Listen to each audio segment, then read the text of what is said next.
Salut à tous, aujourd'hui on va parler du Snug Pack Jungle Bag. Allez, c'est parti.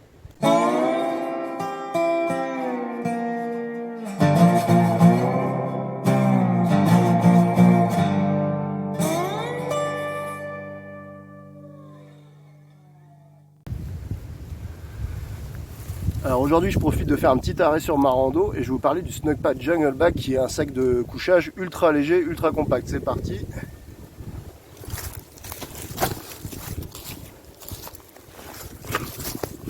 Voilà, alors ici vous reconnaissez ma bonne vieille musette F2, je vous en ai déjà parlé, je vous l'ai déjà présenté. Et là j'ai mis, allez, je profite des capacités d'extension, j'aurais pu sangler ici aussi. Et là je l'ai mise au-dessus, bon j'aurais pu la sangler en dessous aussi. Et vous voyez qu'au-dessus je peux attacher mon matelas pour le bivouac. Alors le Snug Pack Jungle Bag, je ne sais pas si vous connaissez, c'est quand même assez connu déjà actuellement. Donc c'est un sac de couchage ultra léger qui fait dans les 900 grammes. Je vous mets les caractéristiques ici. Donc il est prévu pour 7 degrés confort. C'est pas extrêmement chaud, c'est plus un sac léger pour l'été ou voire les saisons intermédiaires, mais bon, faut être quand même couvert, quoi. 7 degrés la nuit, on y est assez rapidement, et en demi-saison on tombe même en dessous, mais bon, si on complète avec de l'habillement c'est faisable.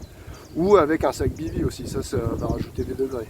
Voilà, donc comme vous pouvez le constater, c'est un sac qui est quand même assez compact, avec des sangles de compression. Là je ne l'ai pas compressé, mais bon, on peut le compresser encore plus hein, pour arriver à un volume plus comme ça. Vous voyez, donc on voit par rapport au sac à dos, c'est un sac qui est assez compact et qui a l'avantage de pouvoir être facilement transporté en dessous du sac ou sur le côté. Voilà, c'est vrai que par rapport à d'autres sacs de couchage beaucoup plus encombrants, classiques, c'est sûr qu'il est beaucoup plus avantageux. Après, tout n'est pas idéal dans ce sac, hein. C'est sûr que c'est un sac qui est quand même prévu pour la saison chaude, l'été quand même plutôt. Donc c'est un sac qui est 1 à 3 saisons. Alors on va l'ouvrir.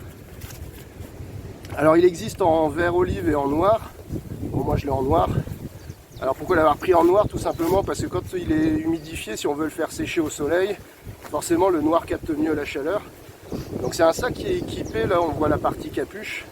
On voit c'est un sac qui est équipé d'une moustiquaire intégrée. Alors ça c'est très intéressant et très utile. Surtout si vous utilisez un sac bivy.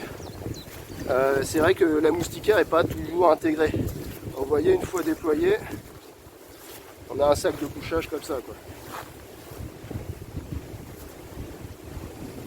Voilà.